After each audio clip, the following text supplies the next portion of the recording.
So ಗೆಳೆಯರೆ, ನಮ್ಮ ದೇಶದ ಶಕ್ತಿ ಮತ್ತು ರಾಜತಾಂತ್ರಿಕತೆಯ ವಿಷಯದ ಬಗ್ಗೆ ಮಾತಾಡುವಾಗ ಭಾರತದ ಹೆಸರನ್ನ ಯಾವಾಗಲೂ ಹೆಮ್ಮೆಯಿಂದ ತೆಗೆದುಕೊಳ್ಳಲಾಗ್ತದೆ. ಯಾವ ರೀತಿಯಲ್ಲಿ ಭಾರತವು ತನ್ನ ಬುದ್ಧಿವಂತಿಕೆ ಮತ್ತು ತಂತ್ರದಿಂದ ಇಡೀ ದಕ್ಷಿಣ ಏಷ್ಯಾದ ನಕ್ಷೆಯನ್ನೇ ಬದಲಾಯಿಸಿದೆ, ಬೇರೆ ದೇಶಗಳಿಗೂ ಕೂಡ ಮಾದರಿಯಾಗಿದೆ. ಇವತ್ತು ನಾವು ನಿಮಗೆ ಭಾರತದ ದೃಢವಾದ ತಂತ್ರವು ಬಾಂಗ್ಲಾದೇಶದ ರಾಜಕೀಯವನ್ನ ತನ್ನ ಪರವಾಗಿ ಬದಲಾಯಿಸಿದ್ದಲ್ಲದೆ ಪಾಕಿಸ್ತಾನದ ಎಲ್ಲ ಯೋಜನೆಗಳನ್ನ ಧ್ವಂಸ ಮಾಡಿದರ ಬಗ್ಗೆ ತೋರಿಸಲಿದ್ದೇವೆ. ಈ ಕಥೆಯು ಎಂಥ ಒಂದು ಭಾರತದಾಗಿದೆ ಅಂದರೆ, ತನ್ನ ಚಿಂತನೆ ಮತ್ತು ಶಕ್ತಿಯಿಂದ ತಾನು ಕೇವಲ ಒಂದು ದೇಶವಲ್ಲ, ಮಹಾಶಕ್ತಿ ಅನ್ನೋದನ್ನ ಮತ್ತೊಮ್ಮೆ ಸಾಬೀತುಪಡಿಸಿದೆ.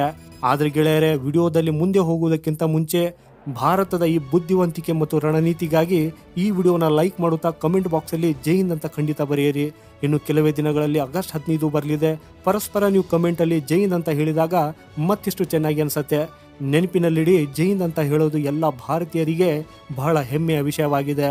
ಸೊ ಗೆಳೆಯರೆ, ಭಾರತದ ಕಾರ್ಯತಂತ್ರದ ರಾಜತಾಂತ್ರಿಕತೆ ಮತ್ತು ಭೌಗೋಳಿಕ ರಾಜಕೀಯ ನಡೆಗಳು ಮತ್ತೊಮ್ಮೆ ಪ್ರಾದೇಶಿಕ ಸಮೀಕರಣಗಳನ್ನು ಸಂಪೂರ್ಣವಾಗಿ ಬದಲಾಯಿಸಿವೆ. ಇತ್ತೀಚೆಗೆ ರಾಜಕೀಯ ಸ್ಥಿರತೆ ಮತ್ತು ಆಡಳಿತ ಬದಲಾವಣೆಯ ಮೂಲಕ ಸಾಗುತ್ತಿರುವ ದೇಶಗಳ ಪರಿಸ್ಥಿತಿಯು ಇಡೀ ದಕ್ಷಿಣ ಏಷ್ಯಾವನ್ನೇ ಬೆಚ್ಚಿ ಬೀಳಿಸಿದೆ.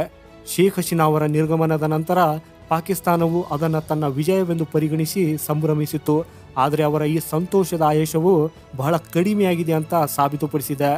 ಭಾರತವು ತನ್ನ ಹೆಜ್ಜೆಗಳನ್ನು ಸದ್ದಿಲ್ಲದೆ ಮತ್ತು ಬುದ್ಧಿವಂತಿಕೆಯಿಂದ ತೆಗೆದುಕೊಂಡಿದ್ದು ಇದನ್ನು ಪಾಕಿಸ್ತಾನಕ್ಕೆ ಅರಿತುಕೊಳ್ಳಲು ಸಾಧ್ಯವಾಗಲಿಲ್ಲ. ಹಾಗೂ ಈಗ ಅದು ಶೋಕದಲ್ಲಿ ಮುಳುಗಿದೆ.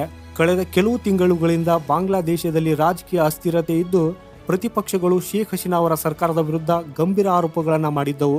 ಹಾಗೂ ಅವರ ಅಧಿಕಾರವೂ ಕೂಡ ಅಪಾಯದಲ್ಲಿದೆ ಅನ್ನೋದನ್ನು ನಂಬಲಾಗಿತ್ತು. ಬಾಂಗ್ಲಾದೇಶದಲ್ಲಿ ಭಾರತ ವಿರೋಧಿ ಭಾವನೆಗಳನ್ನು ಉತ್ತೇಜಿಸಲು ಪ್ರಯತ್ನಿಸುತ್ತಿದ್ದ ಪಾಕಿಸ್ತಾನವು ಈ ಪರಿಸ್ಥಿತಿಯನ್ನು ತನ್ನ ಪರವಾಗಿದೆ ಅಂತ ಪರಿಗಣಿಸಿತು. ಅಂತಿಮವಾಗಿ ದಂಗೆ ನಡೆದು ಶೇಖ್ ಹಸೀನಾ ಅವರನ್ನು ಅಧಿಕಾರದಿಂದ ತೆಗೆದುಹಾಕಿದಾಗ ಪಾಕಿಸ್ತಾನವು ಅದನ್ನು ದೊಡ್ಡ ವಿಜಯವೆಂದು ಪರಿಗಣಿಸಿತ್ತು. ಆದರೆ ನಿಜವಾದ ಆಟ ಇಲ್ಲಿಂದಲೇ ಶುರುವಾಗಿದೆ.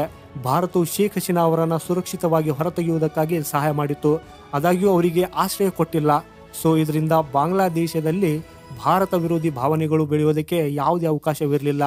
ಈ ಹೆಜ್ಜೆ ಎಷ್ಟು ಸೂಕ್ಷ್ಮ ಮತ್ತು ಕಾರ್ಯತಂತ್ರವಾಗಿತ್ತು ಅಂತಂದ್ರೆ ಪಾಕಿಸ್ತಾನಕ್ಕೆ ಇದನ್ನು ನಂಬುವುದಕ್ಕೆ ಕಷ್ಟವಾಗಿತ್ತು. ಶೇಖ್ ಹಸೀನಾ ಅವರನ್ನು ತೆಗೆದುಹಾಕುವ ಮೂಲಕ ಮಧ್ಯಂತರ ಸರ್ಕಾರ ರಚನೆಯಾದರೂ ಕೂಡ ಬಾಂಗ್ಲಾದೇಶದ ರಾಜಕೀಯ ರಚನೆಯಲ್ಲಿ ಭಾರತದ ಪ್ರಭಾವ ಉಳಿದಿದೆ. ಶೇಖ್ ಹಸೀನಾ ಅವರನ್ನು ತೆಗೆದುಹಾಕಿದ ನಂತರ ಬಾಂಗ್ಲಾದೇಶದಲ್ಲಿ ಪಾಕಿಸ್ತಾನಕ್ಕೆ ಹತ್ತಿರವಿರುವ ಮತ್ತು ಭಾರತವನ್ನು ವಿರೋಧಿಸುವ ಸರ್ಕಾರವನ್ನು ರಚಿಸಲಾಗುವುದು ಎಂದು ಪಾಕಿಸ್ತಾನ ಆಶಿಸಿತು. ಆದರೆ ಭಾರತದ ರಾಜತಾಂತ್ರಿಕತೆಯು ಅವರ ಈ ಭರವಸೆಯ ಮೇಲೆ ನೀರೆರ್ಚಿದೆ. ಬಾಂಗ್ಲಾದೇಶದ ಹೊಸ ಸರ್ಕಾರವು ಯಾವುದೇ ಆಗಿರಲಿ ಅದಕ್ಕೆ ಭಾರತದ ಬೆಂಬಲ ಬೇಕಾಗ್ತದೆ ಅನ್ನೋದನ್ನು ಖಾತ್ರಿಪಡಿಸಿದೆ. ಈ ಹೆಜ್ಜೆಯಿಂದ ಭಾರತವು ಬಾಂಗ್ಲಾದೇಶದ ರಾಜಕೀಯ ಸನ್ನಿವೇಶದಲ್ಲಿ ಭಾರತದ ಹಿಡಿತ ದುರ್ಬಲವಾಗಿಲ್ಲ ಅನ್ನೋ ಸ್ಪಷ್ಟ ಸಂದೇಶವನ್ನು ಪಾಕಿಸ್ತಾನಕ್ಕೆ ನೀಡಿದೆ. ಬಾಂಗ್ಲಾದೇಶದ ರಾಜಕೀಯ ಪರಿಸ್ಥಿತಿಯನ್ನು ಭಾರತ ನಿರ್ವಹಿಸಿದ ರೀತಿ ಪಾಕಿಸ್ತಾನಕ್ಕಷ್ಟೇ ಅಲ್ಲದೆ ಇಡೀ ದಕ್ಷಿಣ ಏಷ್ಯಾಕ್ಕೆ ಮಹತ್ವಪೂರ್ಣ ಸಂದೇಶವಾಗಿದೆ. ಭಾರತವು ತನ್ನ ಗಡಿಯೊಳಗಷ್ಟೇ ಅಲ್ಲದೆ ನೆರೆಯ ರಾಷ್ಟ್ರಗಳಲ್ಲಿಯೂ ತನ್ನ ಹಿತಾಸಕ್ತಿಗಳನ್ನು ರಕ್ಷಿಸಲು ಸಮರ್ಥವಾಗಿದೆ ಅನ್ನೋದನ್ನು ತೋರಿಸಿದೆ. ಈ ಪಾಕಿಸ್ತಾನವು ಅಫ್ಘಾನಿಸ್ತಾನದಲ್ಲಿ ತಾಲಿಬಾನ್ ವಶಪಡಿಸಿಕೊಂಡ ನಂತರ ಭಾರತದ ವಿರುದ್ಧ ವಿಜಯೋತ್ಸವ ಆಚರಿಸುತ್ತಿತ್ತು. ಇದೀಗ ಅದು ತನ್ನ ದೇಶದಲ್ಲಿ ಆಗುತ್ತಿರುವ ಭಯೋತ್ಪಾದಕ ದಾಳಿ ಮತ್ತು ಆಂತರಿಕ ಸಂಘರ್ಷಗಳಿಗೆ ಸಿಲುಕಿದೆ.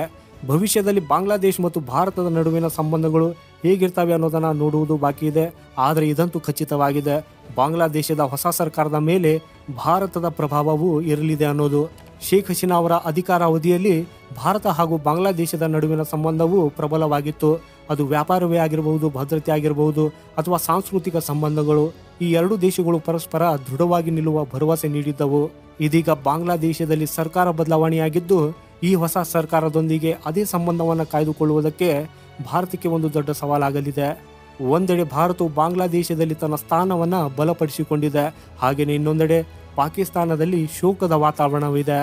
ಪಾಕಿಸ್ತಾನಕ್ಕೆ ಈಗ ಅರ್ಥವಾಗಿದೆ, ಅದು ಎಷ್ಟೇ ಪ್ರಯತ್ನವನ್ನು ಮಾಡಿದರೂ ಬಾಂಗ್ಲಾದೇಶದ ರಾಜಕೀಯ ಪರಿಸ್ಥಿತಿಯಲ್ಲಿನ ಬದಲಾವಣೆಗಳಿಂದಾಗಿ ಭಾರತವನ್ನು ದುರ್ಬಲಗೊಳಿಸಲು ಸಾಧ್ಯವಿಲ್ಲ ಅನ್ನೋದು.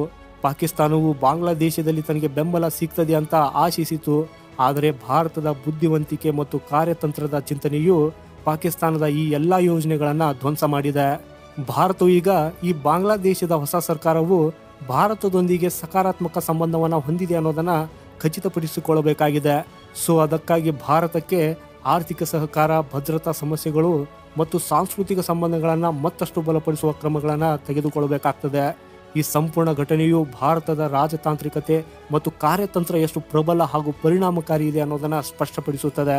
ಬಾಂಗ್ಲಾದೇಶದಲ್ಲಿ ಪಾಕಿಸ್ತಾನ ಆಡಿದ ಯಾವುದೇ ಆಟವು ಭಾರತದ ರಾಜತಾಂತ್ರಿಕತೆಯ ವಿರುದ್ಧ ನಿಲ್ಲೋದಕ್ಕೆ ಸಾಧ್ಯವಾಗಲಿಲ್ಲ. ಬಾಂಗ್ಲಾದೇಶದಲ್ಲಿ ಆಗಿರುವ ಬದಲಾವಣೆಯು ಪಾಕಿಸ್ತಾನಕ್ಕೆ ಒಂದು ದೊಡ್ಡ ಹೊಡೆತವಾಗಿದೆ. ಸೊ ಭಾರತವು ಮತ್ತೊಮ್ಮೆ ಅದು ತನ್ನ ನೆರೆ ರಾಷ್ಟ್ರಗಳಲ್ಲಿ ಸ್ಥಿರತೆ ಮತ್ತು ಅಭಿವೃದ್ಧಿಗೆ ಪ್ರಮುಖ ಶಕ್ತಿಯಾಗಿದೆ ಅನ್ನೋದನ್ನ ಸಾಬೀತುಪಡಿಸಿದೆ. ಈ ಘಟನೆಯು ಭಾರತದ ಶಕ್ತಿ ಮತ್ತು ರಾಜತಾಂತ್ರಿಕತೆಯ ಬಲವನ್ನ ಸಾಬೀತುಪಡಿಸುತ್ತದೆ. ಭಾರತವು ಕೇವಲ ತನ್ನ ಹಿತಾಸಕ್ತಿಗಳನ್ನು ರಕ್ಷಿಸಲು ಸಮರ್ಥವಾಗಿರುವುದಲ್ಲದೆ ತನ್ನ ನೆರೆಯ ರಾಷ್ಟ್ರಗಳೊಂದಿಗೆ ತನ್ನ ಸಂಬಂಧವನ್ನು ಕೂಡ ಗಟ್ಟಿಯಾಗಿ ಇಟ್ಟುಕೊಳ್ಳುವಲ್ಲಿ ಯಶಸ್ವಿಯಾಗಿದೆ. ಹಾಗೂ ಪಾಕಿಸ್ತಾನವು ಈಗ ಅರ್ಥ ಮಾಡಿಕೊಳ್ಳಬೇಕು, ಬಾಂಗ್ಲಾದೇಶದ ಈ ಅಧಿಕಾರ ಬದಲಾವಣೆಯಿಂದ ತನಗೆ ಯಾವುದೇ ಪ್ರಯೋಜನ ಆಗುವುದಿಲ್ಲ ಅಂತ. ಯಾಕಂದ್ರೆ ಭಾರತದ ರಾಜತಾಂತ್ರಿಕತೆ ಮತ್ತು ರಣನೀತಿಯು ಯಾವಾಗಲೂ ಪ್ರಾದೇಶಿಕ ಸ್ಥಿರತೆಗೆ ಆದ್ಯತೆ ನೀಡ್ತದೆ. ಸೊ ಗೆಳೆಯರೆ, ಇವತ್ತಿನ ಈ ವಿಡಿಯೋದಲ್ಲಿ ಇಷ್ಟೇನೆ. ಐ ಹೋಪ್ ನಾನು ನಿಮಗೆ ಭಾರತದ ಈ ಸ್ಟ್ರಾಟಜಿ ಬಗ್ಗೆ ತಿಳಿಸುವಲ್ಲಿ ಯಶಸ್ವಿಯಾಗಿರ್ಬೋದು.